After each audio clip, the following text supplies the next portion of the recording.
viewers, welcome to the Face of Friday Night. Peter Kibazo and the table here. Richard Baguma, welcome Richard. Thank you very much, Peter. Good evening, viewers, and I hope you had a good Friday. Well, tough week. David Pulkol, all the way from Karamoja. He's not making Karamoja for Easter, I'm certain. Unfortunately. Did you add unfortunately? Yeah. Well, it's good to do Easter in Kampala. Welcome on board, David. Good evening, viewers.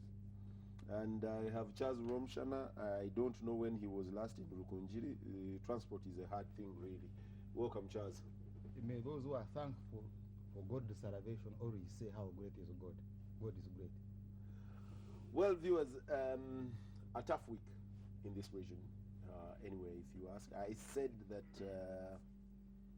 the other day, was it Monday? Yes, on Monday was such a beautiful day in Africa. If you looked at the larger picture, it was one of those days when you pinch yourself and say, okay, I actually live in Africa. You have a president in Nigeria that wakes up and says, okay, I have lost this election. And he picks his phone and calls the competition and say, And by the way, congratulations, the Bwana. government has not congratulated you. We've been embroiled in a lot of things. Lack of seriousness.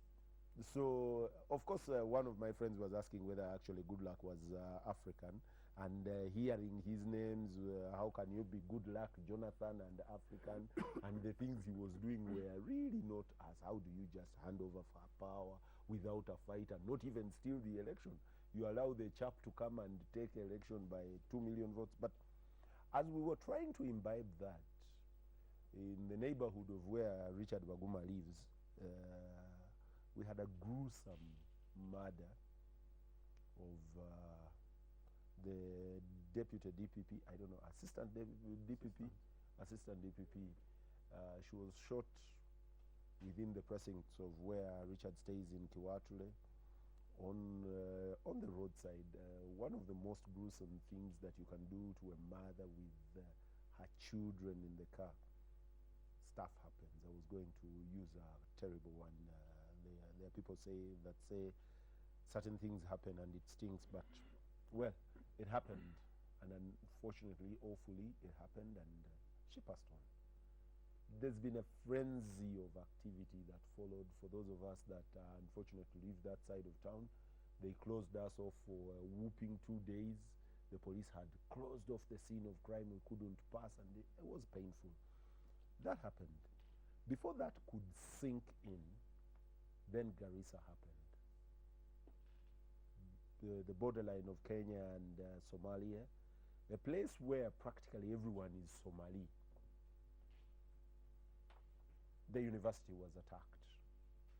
And by the time the count came down, 147 people.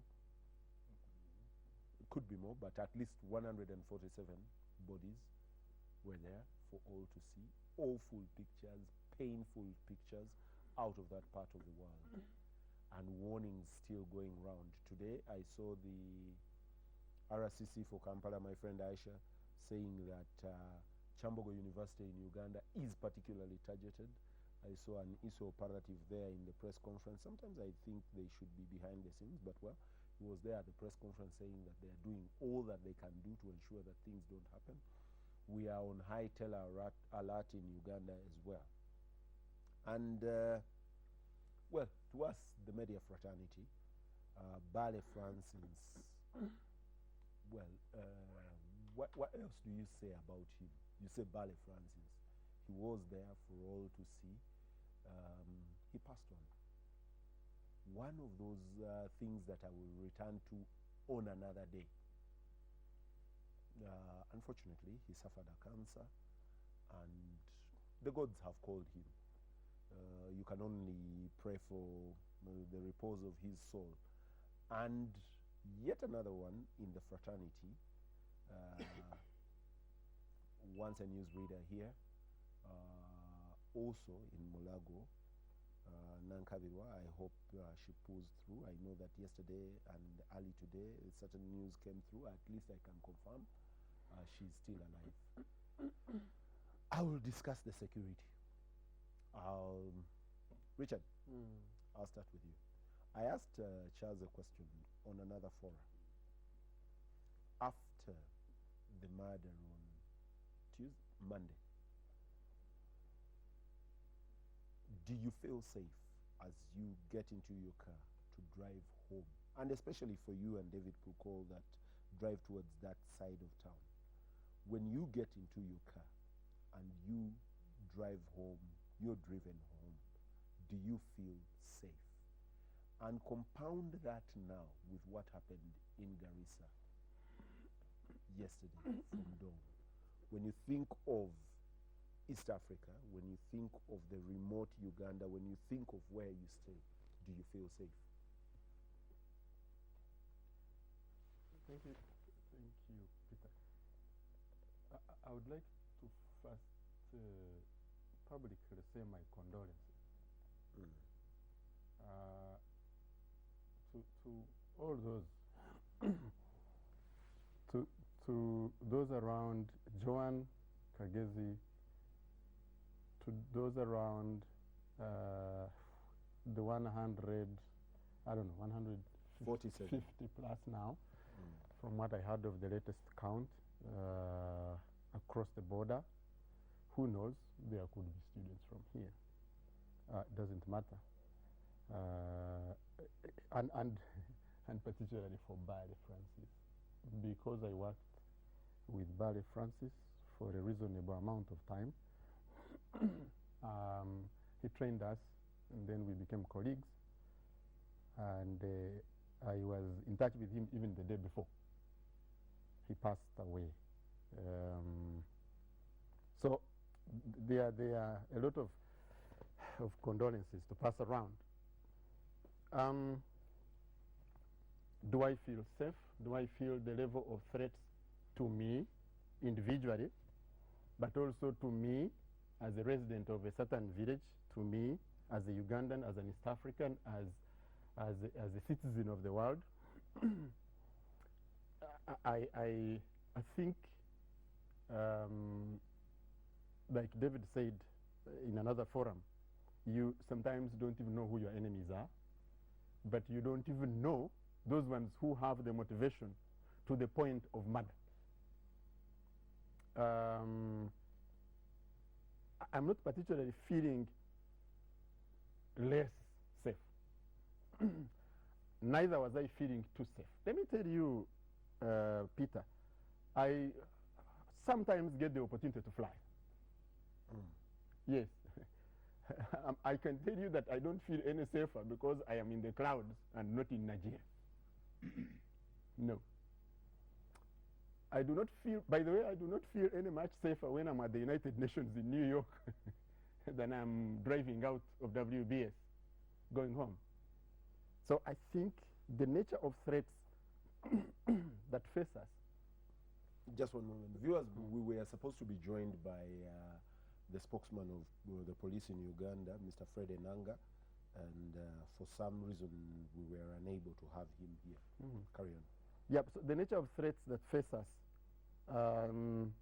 I think have evolved in a certain way. And I think they will continue to evolve.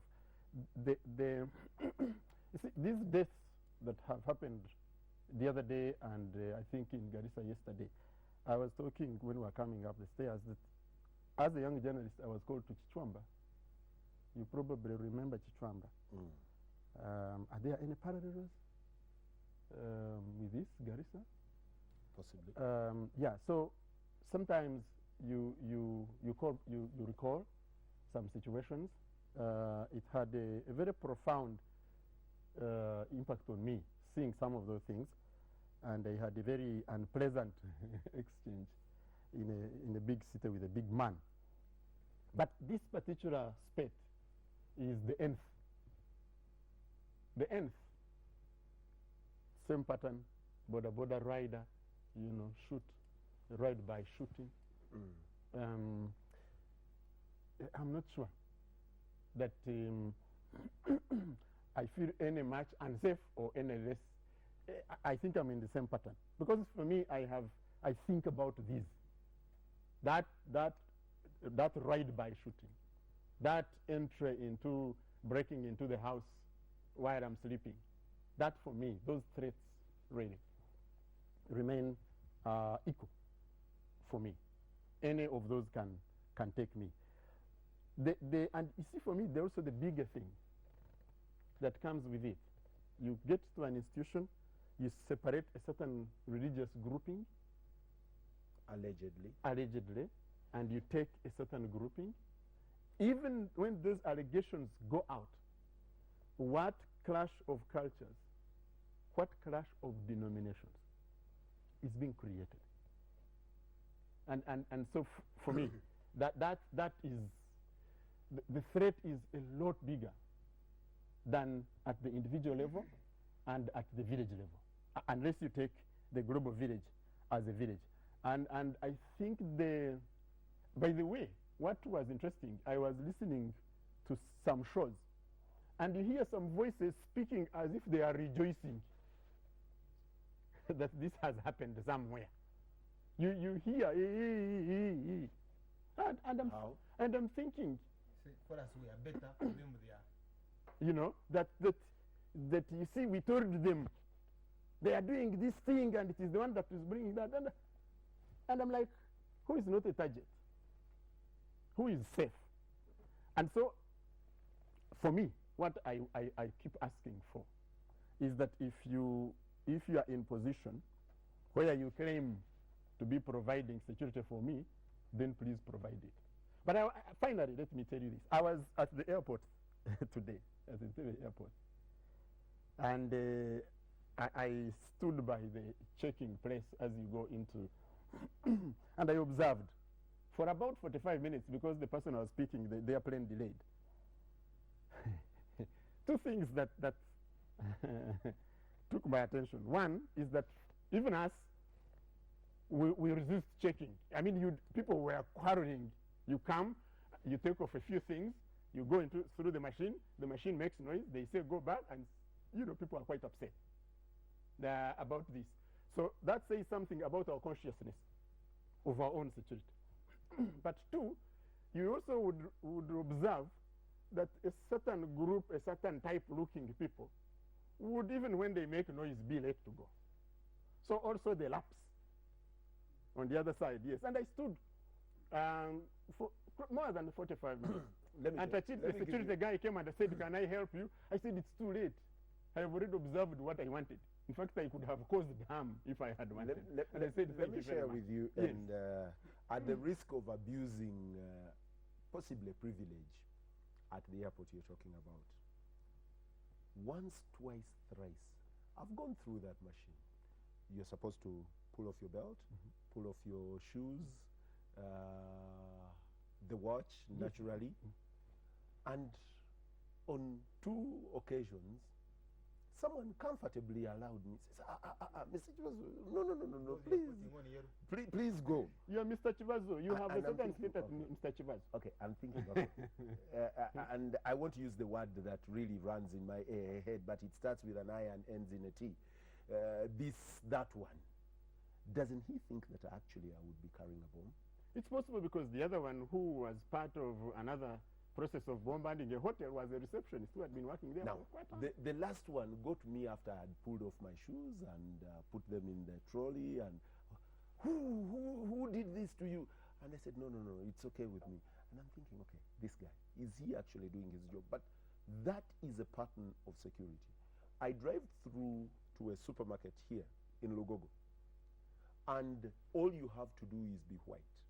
And this is really not any color. No, any segregation. I said certain kind of people looking like. But I can actually, tell you for me, is that not being non-black. In Lugogo, all you have to do entering that game, and if you're Muzungu driving in a car, they'll check the car behind you. They'll check the car ahead of you. You'll be allowed to go. And I'm thinking, okay, these guys, really basic instinct. I don't know, but you see, for me, it was both ends. Us quarreling that we are being naturally, checked. Yes, us not wanting to be checked. It's a pattern. It's a mindset we have in our head. How much do we look around for our security? How much do we pay attention? But also, it's on the other side. I mean, look, you have a program, for example, for involving the communities in keeping their security. It's called community policing in some parts. I know David wants to talk. David, you are about to come in to talk. I know you are called a security expert, and I want to tell the Kibazo that I would say a little and late, because these guys have been there, surrounded by guns, handling the files, having all the allowances, what do you call them, operational funds. I am sure they have a lot of experience and information to share. And actually, the other day I was with somebody and they were saying, what are you going to talk about next? I said, I don't know. Today I called him, I said, we are going to talk about security. He said, but you have security gurus who have been in and out of security and they are coming back. Oh, I said, oh, okay, they are coming back. That sounds interesting. But for me, it is two-way. What are the security guys doing? But also, what are we, whose security is threatened, doing? David, Yeah. you have had the privilege of sitting at the helm of part of our intelligence in security in this country. You are our nose and eyes on our borderlines, beyond our borders, to ensure we are safe. What do we do now? I mean, people are listening, and people are saying, okay, are we safe? If we are or we aren't, what do I do now to ensure that reasonably there is reasonable security for me against the border guys that shoot on Entebbe Road, that shoot in Kiwatule, that hack in Busoga, that hack in Luero, but also to the bigger ones that attack Garissa, because Garissa is really next door to us. It's a knock away. Well, I think we need to separate this discussion. You can begin it from the security of the individual person, individual citizen, and the security in the community, and therefore in the nation at Uganda level, where my brother, who has been more with internal, can expound a bit more. And then the security in the region. But the interconnectedness of these dynamics and interacting factors that create the kind of situation we've been asked to comment on. But at the national level, by just the admission of the Inspector General of Police, when he says on his desk there's a swarm of 10,000 or so applications asking for licensed guns, and he's overwhelmed. And this has increased in the recent times. When you look at the trends, the patterns, the frequency of murders that have occurred, and of a similar circumstances, borders involved, small arms involved, and police on site, forensic experts gathering evidence, cartridges, and so forth. So there seems to be setting in our country at the moment a lack of no confidence, a feeling of no confidence, particularly among the rich, and those are the ones who are applying for the guns. So the challenge facing police now is, one, how to still win the confidence of the public that they are capable and they are able, with the rest of the security architecture and apparatus and structures and organizations in the country, to be able to deliver that most important good that the NRM government has been praised for. At least we can sleep, it brought security, but holes are being put now in that scorecard. So and therefore to a point where citizens are now running to the police for licensed guns. So does the police have to concentrate on those who are applying for guns? Can you afford to license all citizens, or you can license some? How about the rest? Who will protect them? So these are the issues. But I think those manning the security apparatus needs to come back to basics. That, hey, wait a minute. There were citizens who kept you in the bushes of Luero. They concealed you. They gave you food. They gave you intelligence. They carried your guns. And they were part and parcel of the struggle. Now, when you reach your home in paradise, in Naguru police headquarters, or in Bombo or UPDF headquarters, or East headquarters, SO headquarters, you kick the ladder and forget citizens, the role of citizens. When you acquire new guns, when you acquire new uniform, when you acquire new toys, vehicles, it looks like, and you're promoted and you're putting on pips.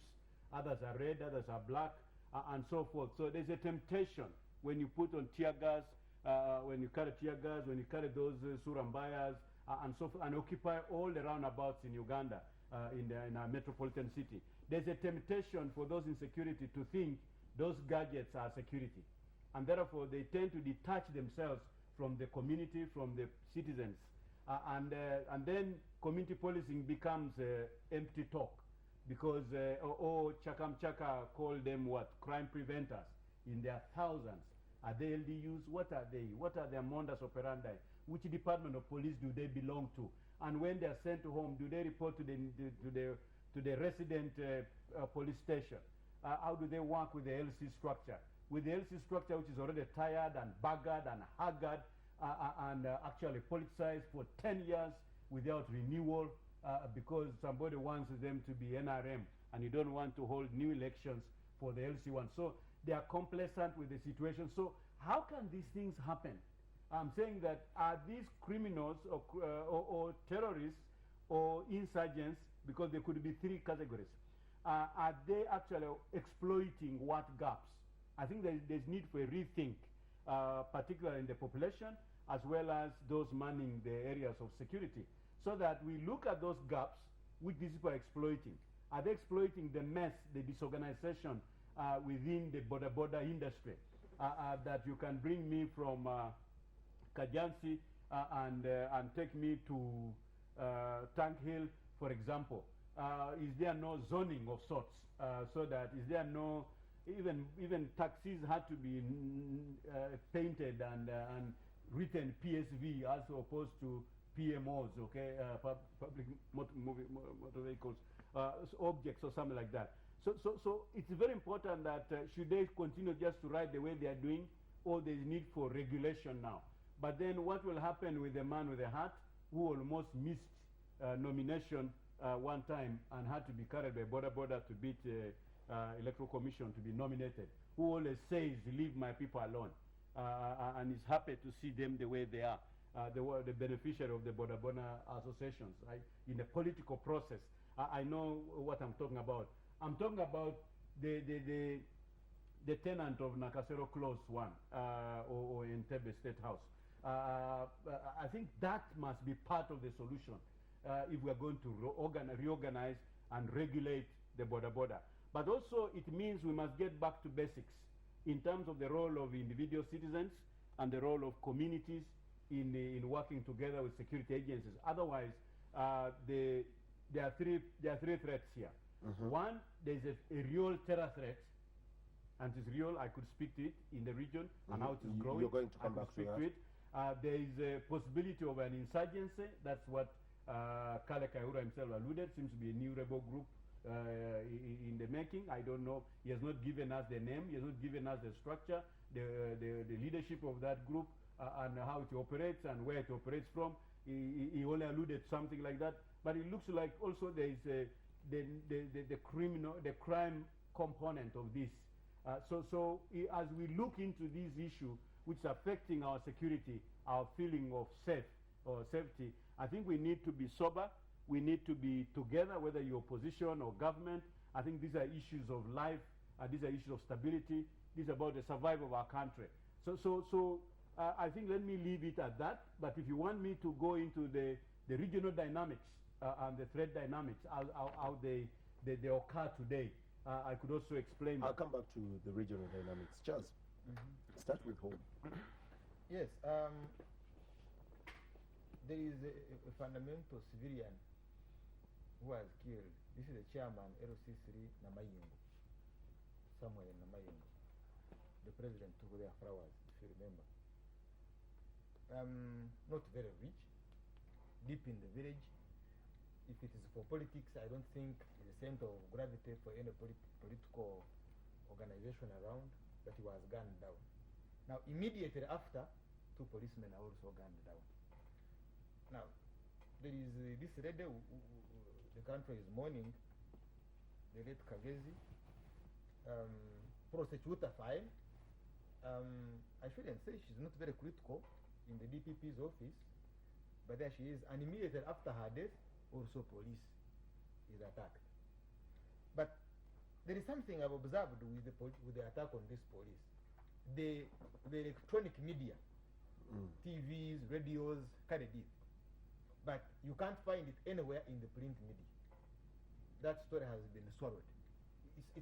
We are now having a new trend of press censorship on some stories. It's emerging. It's a trend that is emerging. I'd picked some fear on the arrest of these sheikhs. Some group was not interested in having these stories remain in the headlines. Now it's like you burn a forest and then you swallow all the smoke. The forest is burning somewhere, but people shouldn't know the forest is burning. And then you give an order, all the smoke is collected in a kavera or a sack. And that's very interesting. Now, when it comes to these killings, at a crime level, it's like you go to Room Street and they steal something from you. Then you report if you know someone in the police, well positioned. He said, from where? Then he makes a call. I find out from where do they steal? Which joint? Which point? Near the roundabout. Our company Radio 1, near Radio 1 there. It is Kibazo who operates there. And they call Kibazo and the thing is returned. Bamu Bidewa, it's around this place in Nachivubo. Apparently it's so and so operates from there.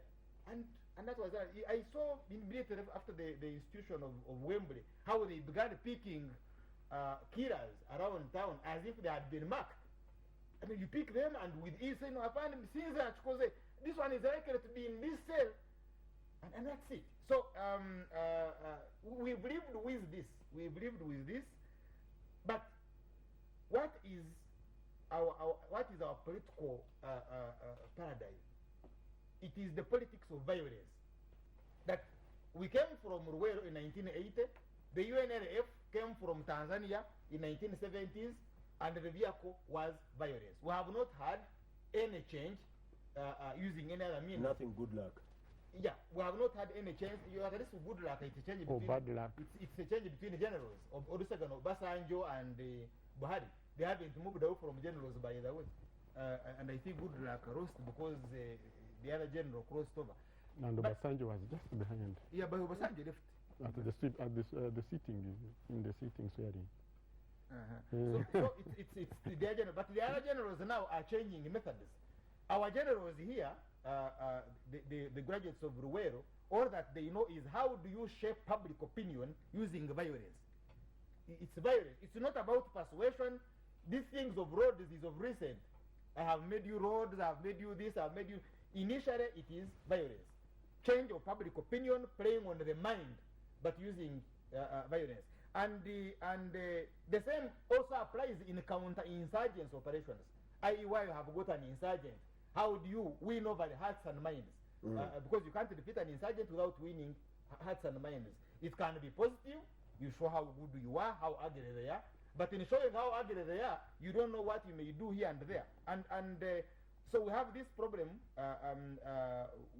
and in these kind of operations, it is children who are at risk, it is students who are at risk, it is the women who are at risk. Because these are the ones that hurt the public. So when you are looking at these killings, then you need to look at the motive. Now let's look at the recent case, Joanne. This lady is a prosecutor, fine. In the history of Uganda, we have not had a prosecutor gunned down. She's the first. They started. Yes, she's the first, yes. But if you say it's because of the cases she's handling, because that's what they had begun with, say maybe if they change tomorrow, it's not her first time that she has handled this. Actually, most of these fellows who are in the dock have been in Ruzira before. And more or less, similar cases, similar charges. So what has gone wrong? You see, that's why she even believed she didn't need security. Why? Because the security of the prosecutor is in the judge. And the judiciary here has been impartial to some good extent. That is why it's a victim of attacks from the state. The judiciary releases people and they are rearrested.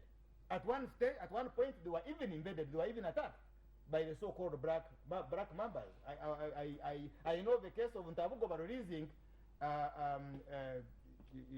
suspects, and they refused to go for liberty. They refused to go for liberty. Reason, they feared outside, they were safer in Luzira. So what has gone wrong? Why then do you attack that judiciary? Why would a commander of the other side, the insurgents, call them terrorists, want to attack the judiciary that is slightly friendly, that is impartial, that is still craving for a fair trial, and then play into the hands of President Museveni, who is saying, no bail, be harsh, simply hang, i.e. operate like a mob.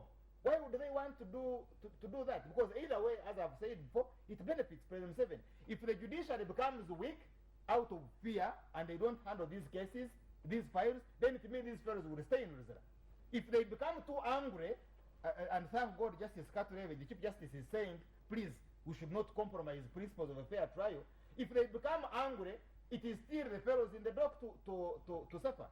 And this killer is at large, anytime could be captured and face the same trial. So why would he want to antagonize, why would she want to antagonize the judiciary?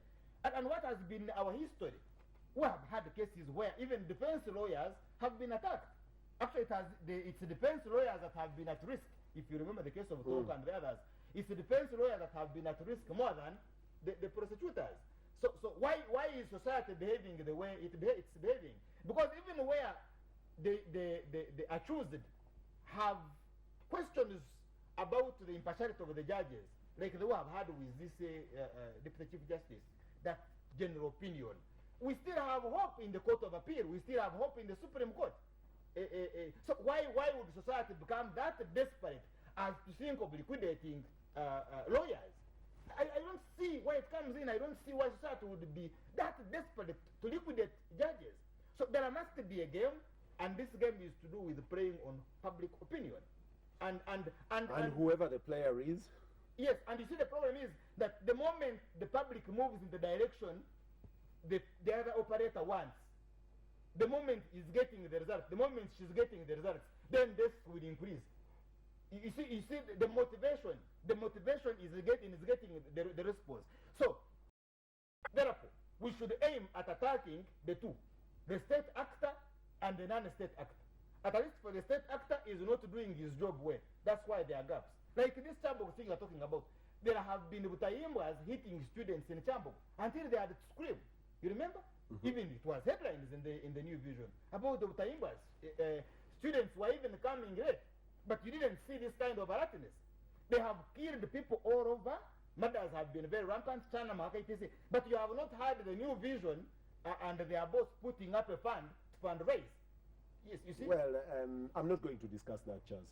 No, but me, I've raised it. And I'm not discussing but you see and I'm putting it on hold. Yeah. You see, the reason is that we, the elite, our behavior also drives the way some of these criminals behave, and more especially those who are interested. Because like if you attack a target on Nigeria Road, Nigeria, the Nigeria Road, you are dealing with the middle class, a specific middle class that is rising, and that's why a crime there would be news all over. It's different because that is where the Bagumas and the yes, Pukos that edit the papers, that buy the papers. Yes, so who knows? Assuming that was the main objective, it's a single road. And you would have that kind of effect. Maybe that we have attacked the other villagers. The society is not responding. They all wanted to respond. Let's now go for the edit. So you have to look at all these dynamics. I'll take a break. And viewers, definitely all these questions that Charles raises are jogging your mind and asking questions. I'm coming back with Richard and David, especially on the bigger picture, the global security that is fusing into the smaller bits of it. Because when you hear Al-Shabaab, when you hear Al-Qaeda, you're actually looking at global violence, terror players that have been metamorphosed into smaller units in the region. How much do they play in this region? I had talk today and yesterday, and sometimes I think it gets a little careless when it gets almost to gloating level. That, you know, we are not as bad as the other guys. We've done our job better. And I'm thinking, oh dear God, grant me the courage to take this in. Is this guy actually saying that we've been smarter, that's why we've not been hit? Not crying out for us to put our guard higher? Don't go away.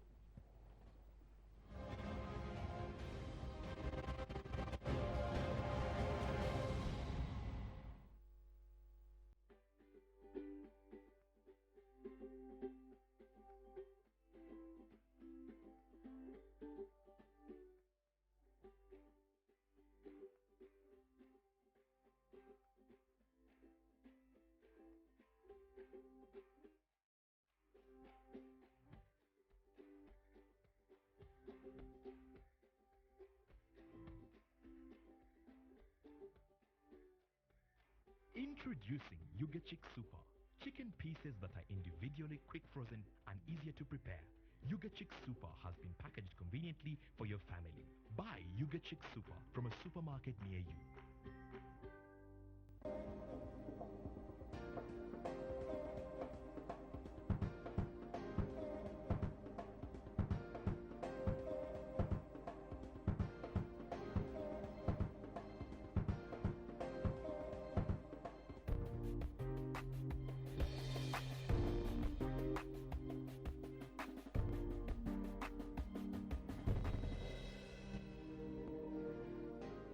Stop chasing bonuses that don't last. Bonga Forever Ever from Uganda Telecom never expires and gives you up to 100% guaranteed bonus every time you load airtime. Simply dial *100#, select Bonga Forever Ever, and talk and text all networks with the bonus that lasts.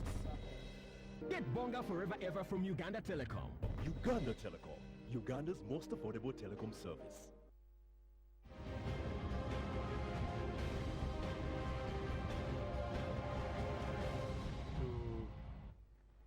Welcome back. It is Face Off Friday night. Peter Kibazo, Charles Romshana, David Pukol, and Richard Baguma.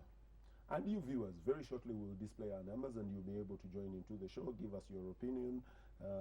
Give us your comments. Richard, the globe, it is getting unsafe every day. Yesterday someone was doing an analysis of certain figures and they are worrying of how much the Arab Islamized world is falling apart. And I saw the President of America yesterday after the deal with Iran, or the agreement to do deal with Iran, how much he did the chest thump.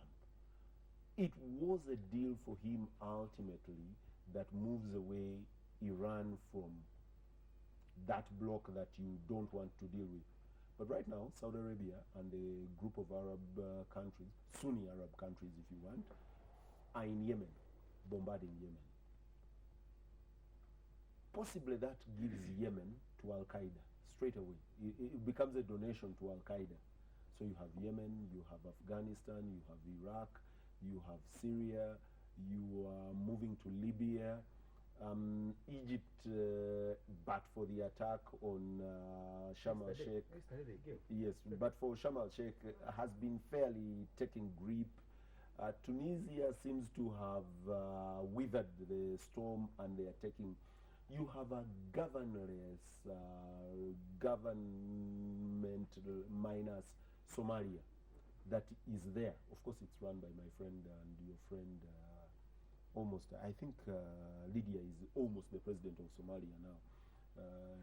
You want to accept or not, but Lydia Wanyoto is basically the one that snaps for the president of Somalia and he dances. But, I mean, you have Somalia there that links straight the other side, and then we're coming down. Kenya has been hit several times.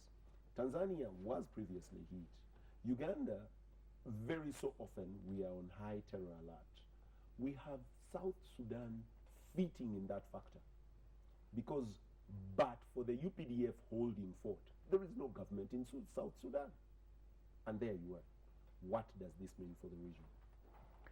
Not just for the region, I mean, and for the world. Yeah. Because you see, one of the things is that we are here today, we are the other side tomorrow. There was an interesting situation I was reading about in the UN reports on migration. Because you know that also has had a huge impact on the patterns of migration and movement and people movements that we are having worldwide. Yemen was a net receiver of refugees from Somalia. Now, Yemenis are running to Somalia. But you see, look at this question of security. How many people, I was listening to one from Eastern Europe, who after making 80 attempts to go to Western Europe finally succeeded. 80. 80. How many people, those are crossing, but also those are perishing on the high seas from this continent trying to get across? I was looking at the statistics, the attempts to cross the Mexican desert to go into the United States by the people from Latin America. And you see, whether economic, whether political, whether social, this category of insecurity is really a threat. Doesn't matter that you are here, it will find you there. When you talked about the Arab world, and there are a lot of contradictions in that place. If you see, there are attempts to transition from one power to the other. For example, you find many family-led governments, call them kingdoms, call them sheikdoms, whatever you want to call them. But it's been kind of feudal. It's the kings that have been running this. Now, when you get some of these populations getting this information, getting this empowerment, they will certainly challenge this. The status quo, and there will be violence. Now, because this is spread out, you will have it spread out. Look at the disintegration. And you know, think about Yugoslavia. Think about the bigger USSR. The disintegration of some of those states which were together, apparently held together by dictators, but also by the type of global politics that existed at that time. And they have faced disintegration. So some of these factors that run across the question of resources, who has what, who takes what, who shares what, who controls what. It's a critical decision. It's a critical decision. That's why, if you look at, for example, the security on the high waters, maritime crime and security, you see, Somalia's breakdown was perhaps, and that how important it is for the economics of Europe and Asia, that waterway. It's probably the first time in the world that perhaps all the top 15 navies came together to do one operation against the pirates on Somalia. However, there are more ship hijackings on the West African coast, in the Niger Delta, than they were on the other side. But these ones are not being dealt with. They are not being talked about. So the way you hit the pockets of the big ones will, in a way, determine where terror goes, where firepower goes, and these. So that's the international dimension. And you see, that affects people who live in those communities, and you expect a reaction. You expect them, they will resist, and they resist in many ways. And you see, people who are ready to resist, who are desperate, can be mobilized, and it was seen with Hitler, can be mobilized by even a charismatic leader, but with the worst of intentions, and they will follow. The people who are deprived or who feel deprived can be led by the most terrible leader, and they will follow. And so you see those movements. And this is, and you see, Rumshala talked about the media. One of the things that I try to observe is the social media campaigns of these movements in the Middle East. Extremely creative, extremely clever, calculated to create terror, and further that terror and spread it effectively. I find them extremely creative. Now you'll find the media, and how can you take that away? Because you see, technology, the ability to have the technology to cause harm over a big place, covering a big population at the same time, is creating this impact. Compound that with the ability to spread this information instantaneously. You know, that ability creates this entire, probably more people died in the First World War. Probably many more millions of people died as a result of the First World War. But people in other places didn't feel that unsafe. So this combination of factors, I think, heightened this threat and transported instantly to billions, literally, of people. David, Yeah. I have read a paper before Sudan fell apart, South Sudan fell apart. Very interestingly, and for David, he will forgive this. But before South Sudan fell apart, I read a paper that David had written months earlier, and he was saying they were seated on a time bomb, and it was away. In terms of knowledge, in terms of information.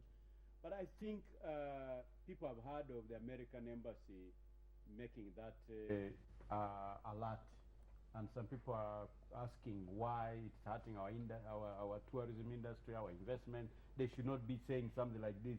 But I think it's important. Actually, just to interject, President Uhuru Kenyatta, after the last terror attack that actually included the area around Garissa and said Kenya was unsafe for tourists, he went ballistic and said these guys that are busy telling people that Kenya is unsafe are at Windsor eating nyamachoma. They are here playing golf and doing riding horses, and they are busy telling the world that Kenya is unsafe. And he said Kenya was not any unsafe than New York, than Switzerland, and he told them to mechoka. The next day, sorry about this. May God rest their soul in eternal peace, particularly those who have died, who ought not to have died. I think what Ugandans need to know now is that in recent weeks, there's been a rapprochement or engagement between ISIL, in that case, Islamic State of Iraq, and Al-Shabaab. Al-Shabaab is more, declared their loyalty more to Al-Qaeda. And so ISIL in Iraq is reaching out. They have already gotten Boko Haram through a video, to do what they wanted, to express their loyalty to ISIL. And that has already gone. And the emir of ISIL, who was recently sent over here to the emir of Al-Shabaab, to ask Al-Shabaab to do the same and establish more coordination, more cooperation. And in that message was also for the Al-Shabaab to attack more deeper into Kenya, into Ethiopia, into Tanzania, and beyond. That's what, in terms of messaging. So the people who are being asked to make this declaration through a dramatic event like this, and then put it on video, okay, and use the mouthpiece of Al-Shabaab called Al-Katiab, which deals with this kind of propaganda. So you find that that message, which came from one they call Bushra, started by praising their brothers in Somalia and encouraged them to attack inside Kenya, Tanzania, Ethiopia. And of course, there is a new outshoot, which is called, or with our interconnectivity here, or within the shores of Lake Victoria. So it should be something of serious concern when Abu Ubadai, says that what is needed is just for loyalty to ISIL. So I think they're still consulting with the Al-Qaeda and so forth. What I'm saying here is that there's a possibility East Africa beginning to become a target internationally and starting to have these international terrorists operating here. So it's important that our countries in the East African region have to hang together, or we may hang separately. So please, the word hang, you must, before the terrorists misspell it for you, you better get the spelling right. Either we hang together, or we may hang separately. I think let's get that message clearly, that we need to start to act together as a region and not leave these. That's why when somebody says, at least for us, we are better off in Uganda, our security is good, we have not been attacked like Kenya, oh, you're joking, you're playing. You don't know what cocktail is being prepared for this region. So the earlier you style up an attack on Kenya is an attack on the whole of us in East Africa. And an attack on Uganda is an attack on all of us because the interconnectivity of these, and when you see what is in the cocktail, so targeting Kenya and beyond. So therefore, citizens need to, of course, there's tension at the moment within Al-Shabaab itself. There are those who want to realign and maintain the national objective within Somalia, and they are not be involved in regional and international terrorism. And then there are those who want to express more alliance to ISIL, and therefore more into Iraq and the dynamics you've just explained out there. And there are those who still want to ally themselves to the old Al-Qaeda. And if you remember, among the documents that were recovered from Bin Laden's compound in Pakistan, there's one of them where Bin Laden had commented on this Lugogo attack. And he had commented on the Lugogo attack, where Bin Laden was saying, no, they shouldn't have acted now. They should have assassinated President Museveni and gone to attack more economic and other political infrastructure. So that is the comment. Of course, Bin Laden had been taken out. So whether there's a group that is following that trend now and picking from there, that's why our security agencies need to be very, very, at a time like this, don't concentrate only on malls and so forth, but also make sure that other high-value targets are protected. So what am I saying? I'm saying that citizens, we're living in difficult times, but this is not more to alarm anybody, but just to make sure that all of us remain on alert and work together with those who are given a responsibility to offer security, and make sure that we take these issues very, very seriously. Yes, God has been on our side at the moment, and the alertness of our forces has also helped us, but we cannot say we are out of danger completely. Mambo bado. Viewers, you can join the show. Our numbers are displayed on the set. You are able to call into the show, and we'll take your calls. Make sure you are as brief as possible. Hello? Hello? Yes, good evening. Yes, thank you very much, panelist. I'm called Baguma Henry. Yes, Baguma. I welcome my council name there, Mr. Baguma. Bukora just mentioned about the question of other areas for target to these people. And particularly business people. But you notice that they have hit the university in Kenya, and the curriculum just talked to Jinja and Kampala University. So that's the reason I'm more concerned to our other sectors. I'd like to hear comments from what people talks about this. Okay, thank you. We'll take the next caller as well. Chaz, as I come to you, as I wait for the next caller to come in, you've the global regional dynamics and our security here. There'll be all those questions, and part of what a South African writes in one of her papers, she's called Moesi Mbeki. Moesi Mbeki says that, and I know I've said this at another forum, that a lot of the African governments, authoritarian governments, have misused the concept of terrorism and the aspect of terrorism for regime survival.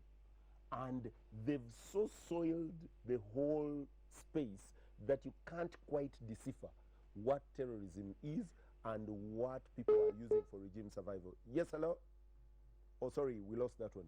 That what terrorism is and what people are painting for regime survival. So in these murky waters, sometimes people say things and people are saying, possibly not. Hello?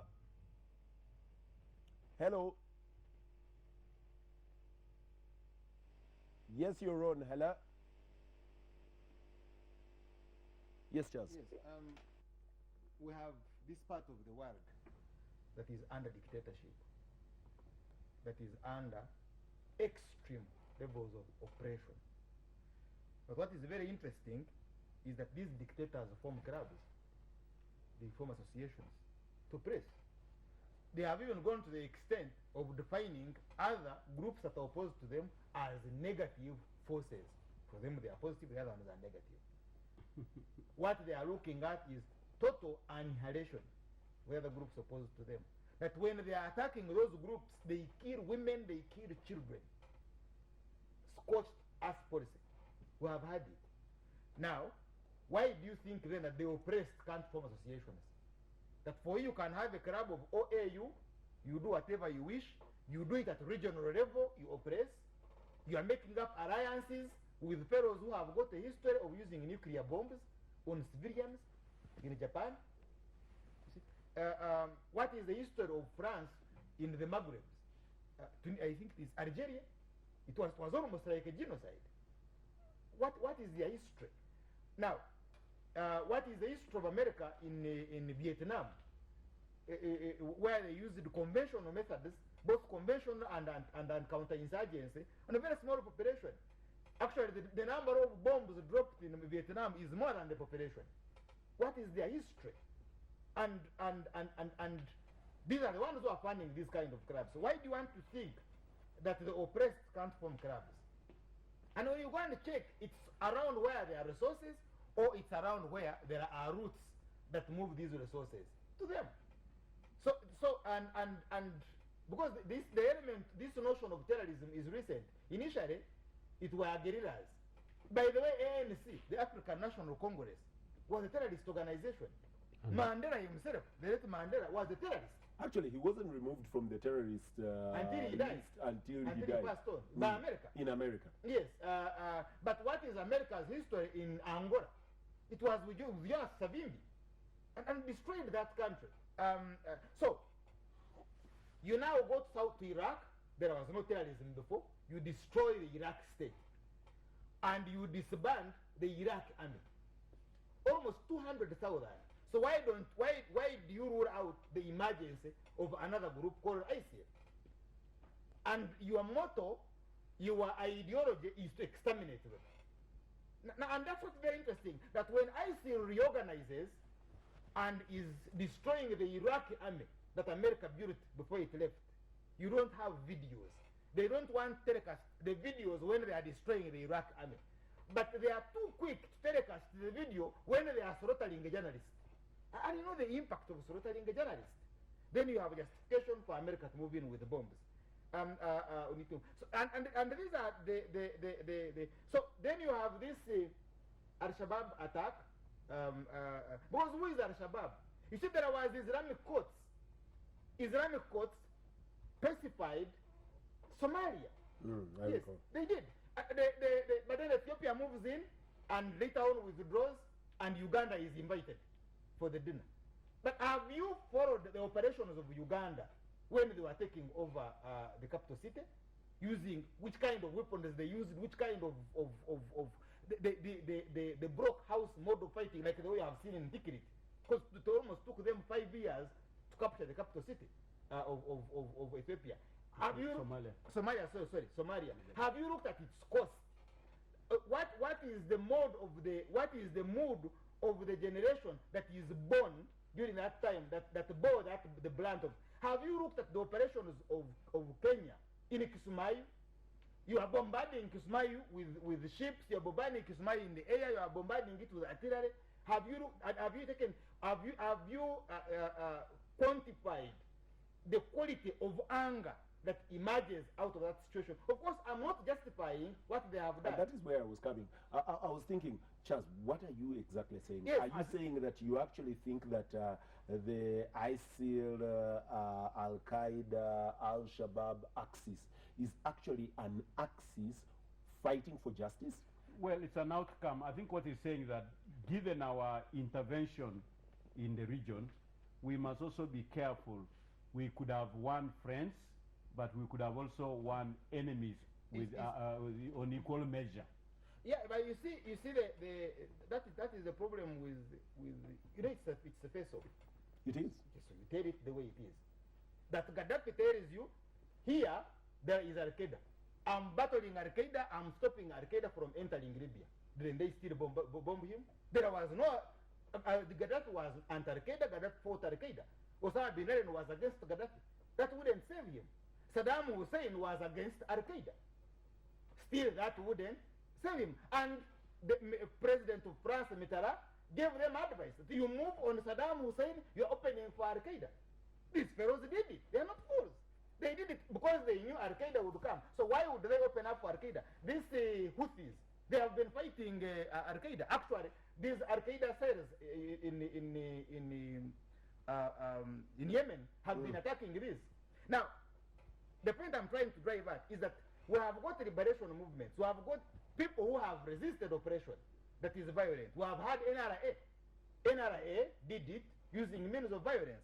We have ANC and Mkoto Wesizwe. We have got SPLA now in the opposition, plus SPLA main that fought to the government of Bashir. We have got the Tuaregs. We have got a cause. They have been resistance for more than 50, 40 years. You have got Ethiopia and Eritrea. These are rebel groups.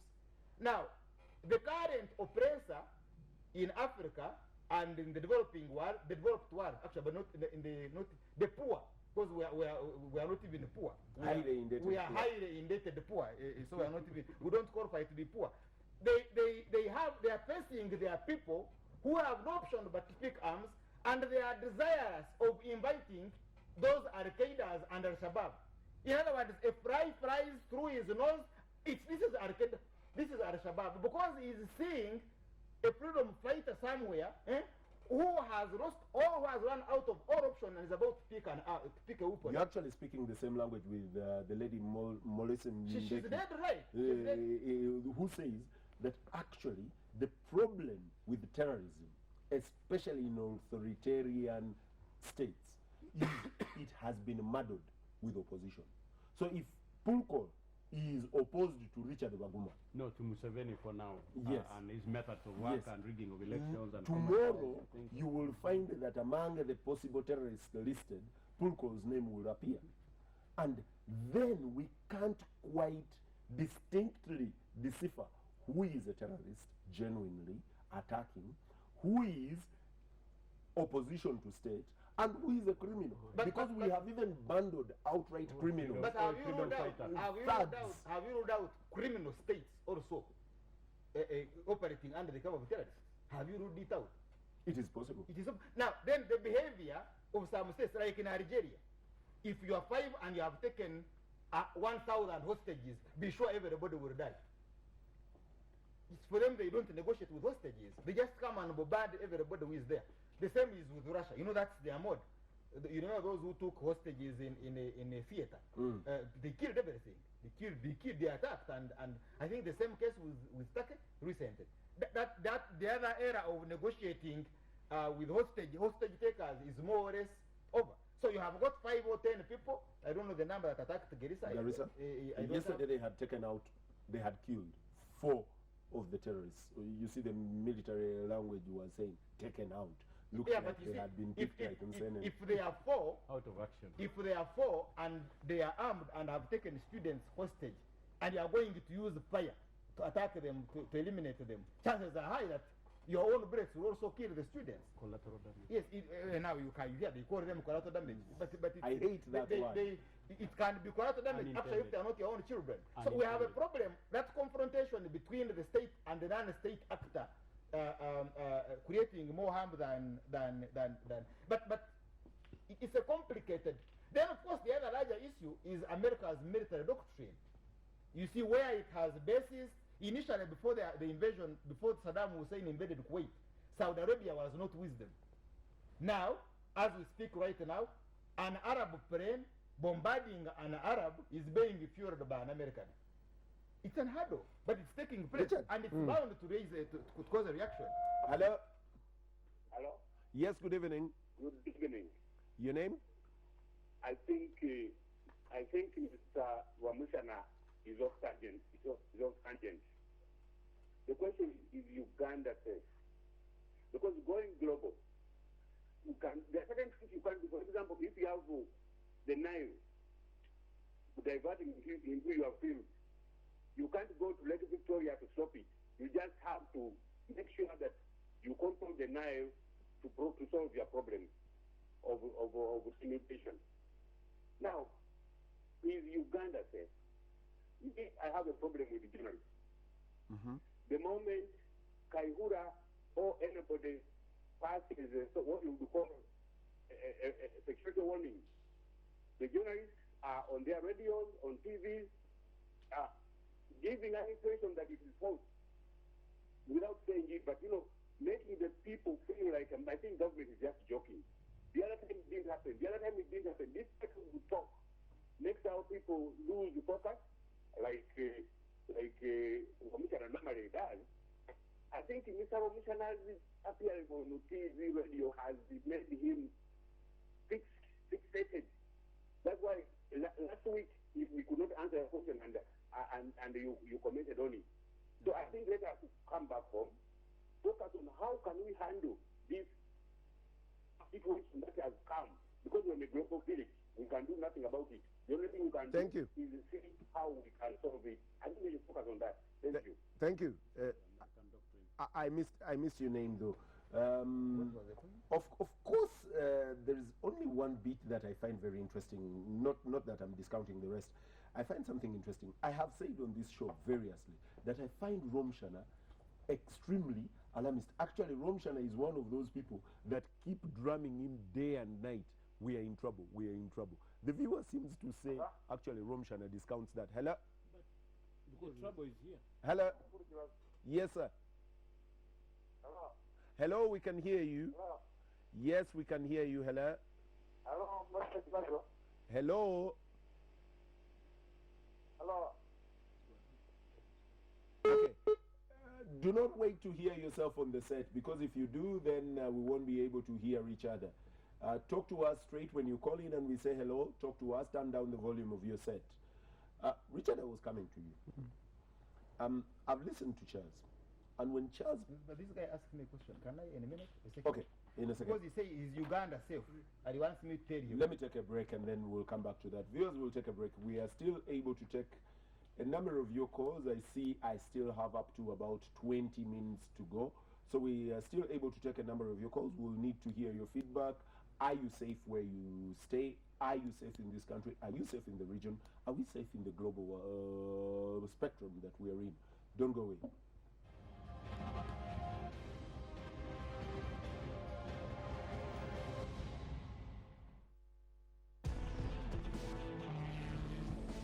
Motorsport on WBS TV every Saturday, 5 to 6 p.m.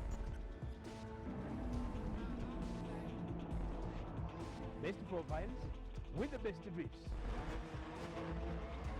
Best bend takings and spins.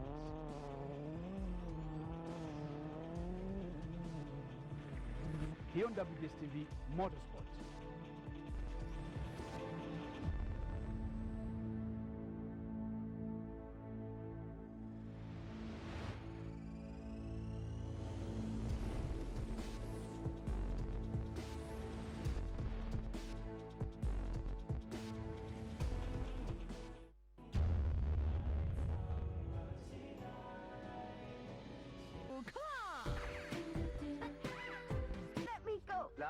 You... Mr. Who, I have a boyfriend. You want to bite of this? I'm really not mentally prepared for this.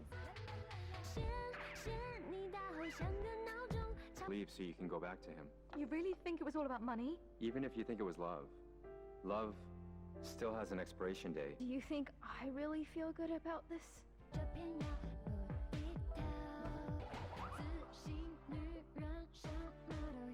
It had nothing to do with anyone else. How am I making you suffer? I'll never forget that wonderful smell. The feelings I've had for you these past 2 years.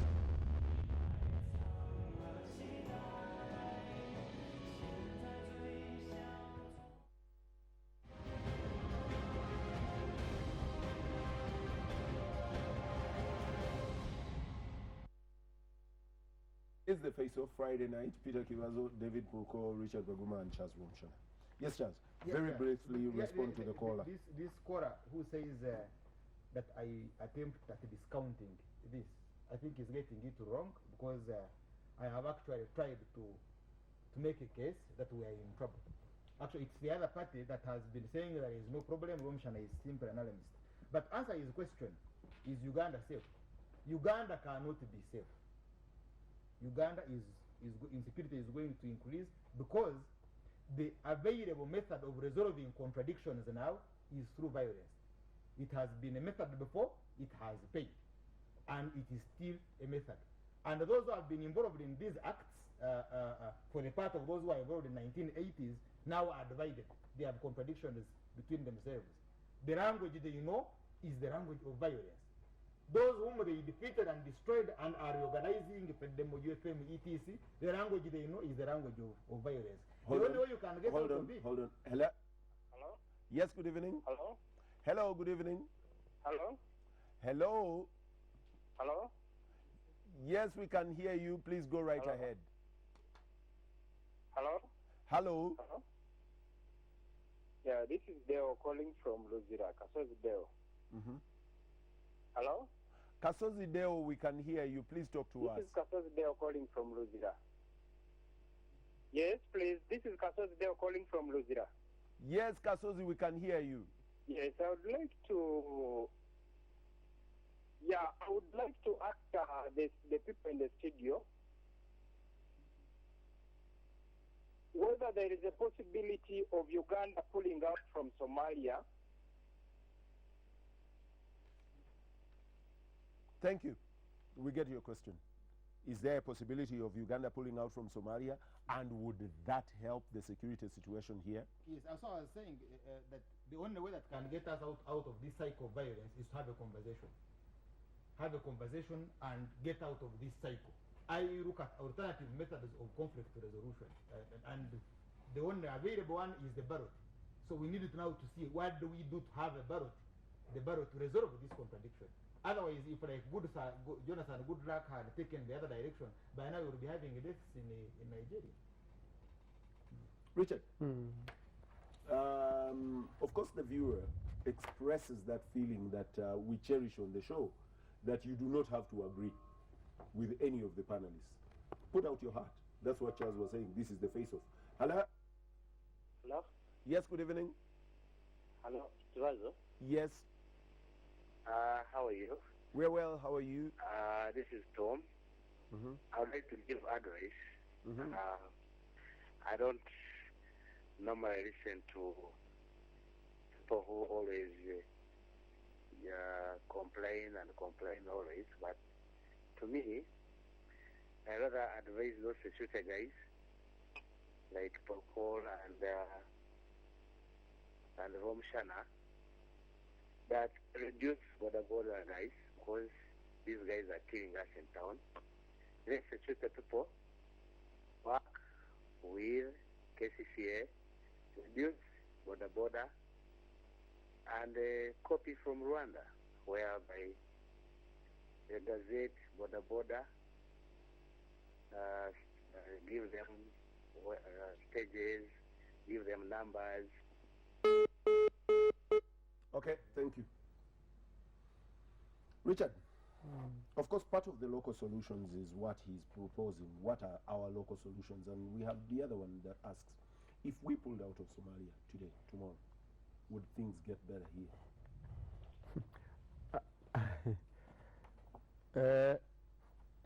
That if, I don't remember in the English, that is if 3.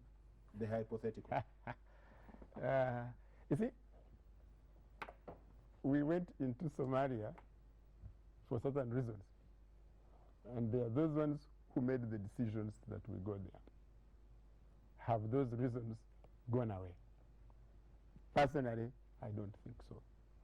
I sometimes think that actually the reasons have become more complicated. I was in Singo the other day as part of the group of instructors. Some others call it boot camp for the group that is in Somalia now.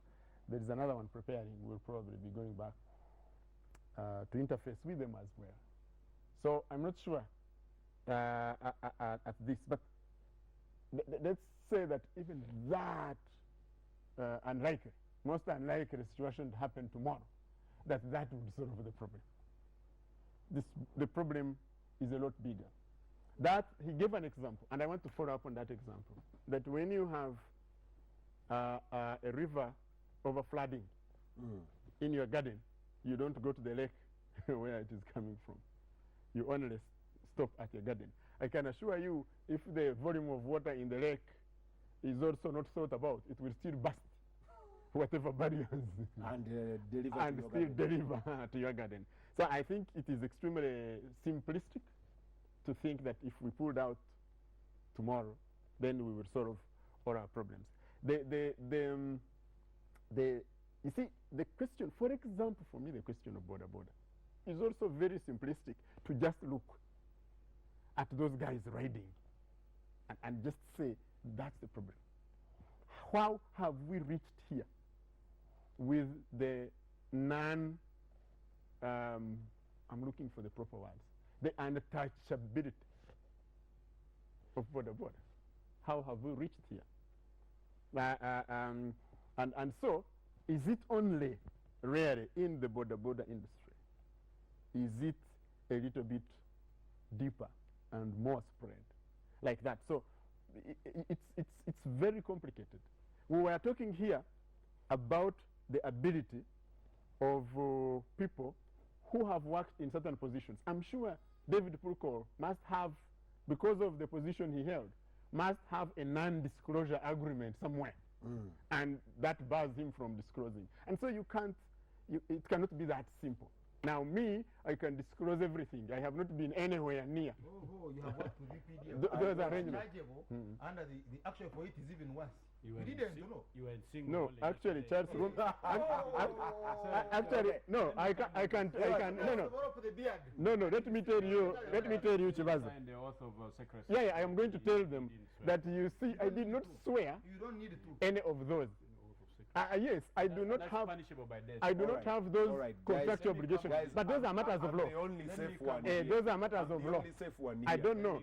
You also might be asked the dinners you have with them. But you see, for me, the I thing, only have dinners with them when they've been the one message that I would be happy to go out with is that first and foremost, security starts with me. My security Richard, starts with me. let me hold you there and come to David. David, yeah, a let me very just come to localized, yes, I need to get to the localized one. And I need you to factor in one more thing. He's talked about border.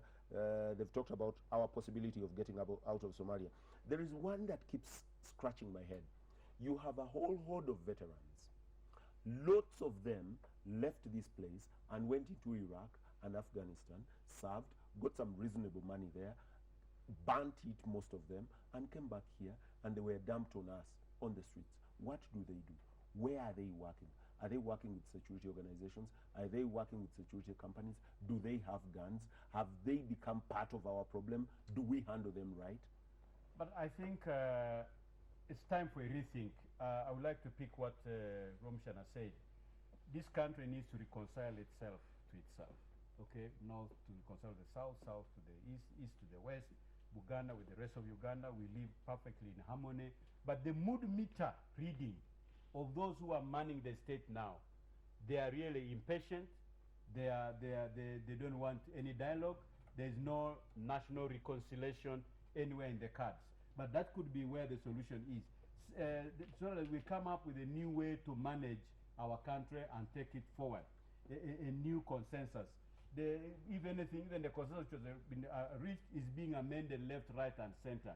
So to make it actually work for one group and not for all citizens. So even when you arrive age time, you remove age. When you arrive time limits, you remove that. When you tailor now a consensus, a national constitution to the wishes of those in power now, that is a recipe for disaster. Actually, the country will just blow up into pieces if you go that way. If this government is not working for the people, and it is working only for some, not for all. That's where because then you give room for recruitment by the various groups. Others become very poor and therefore susceptible to. Others become unemployed and it's too much, they become susceptible to recruitment.